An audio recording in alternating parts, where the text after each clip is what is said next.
All right, live pictures right now of Kiowa Island, South Carolina. You can see the wind has picked up significantly, but the wind in these storms is not necessarily the worst thing. Oftentimes, it is the storm surge. It is the water that kills. High tide is in about an hour, and the tides come in along with the storm surge on the dirty side of the storm, which is now pounding and coming up along the coast, and then is going to slam in to Charleston, South Carolina, which is where our Robert Sherman is right now along the breakwater. And Robert, just since you and I have been talking, we've been watching you all day, this now appears to be getting far worse at exactly the wrong time.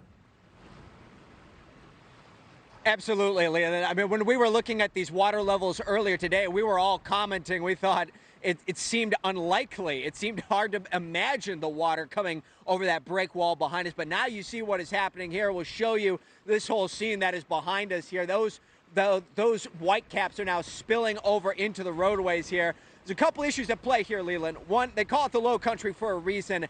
Elevation is not great here in South Carolina. There's the other aspect as well. This is their second king tide of the month, which they locally call a blue tide. High water levels, rainfall coming in. This is the big fear, is that you're going to have flooding, which you're starting to see on a lot of these roadways here.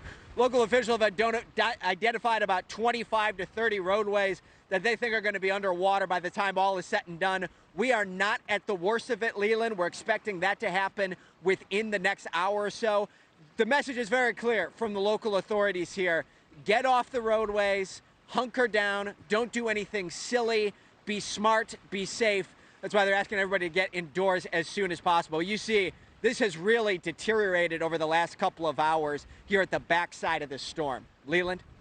Yeah, and Idalia is now a tropical storm rather than a hurricane, and we reiterate that it is the rising waters that often cause the biggest problems. We've got some video that we're going to play from what happened in Cedar Key and in the Big Bend of Florida. Mercifully, it's one of the more rural parts of Florida, so it was hit hard. There was a lot of flooding, but there's just not the population density of a place like Charleston. Obviously, Charleston had a huge influx of people coming into it.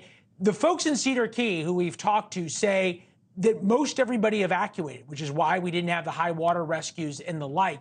I'm wondering if in Charleston that look, is a couple of 100 miles from landfall. It's easy to be sort of lulled into that sense of complacency of, oh, the storm's going to die out over Georgia and North Florida. If people in Charleston have heeded the warnings as well as they should have. Yeah, I mean, this is the thing here, Leland, is that no evacuation orders have been given here in Charleston. They believe that this flooding is going to be the worst of it here, and they felt as though people did not need to evacuate. State of emergency was declared here in Charleston, but no evacuation orders. We'll see if that ended up being the right call. I mean, of course, big emphasis on putting out the sandbags, focusing on stopping the flooding as much as possible.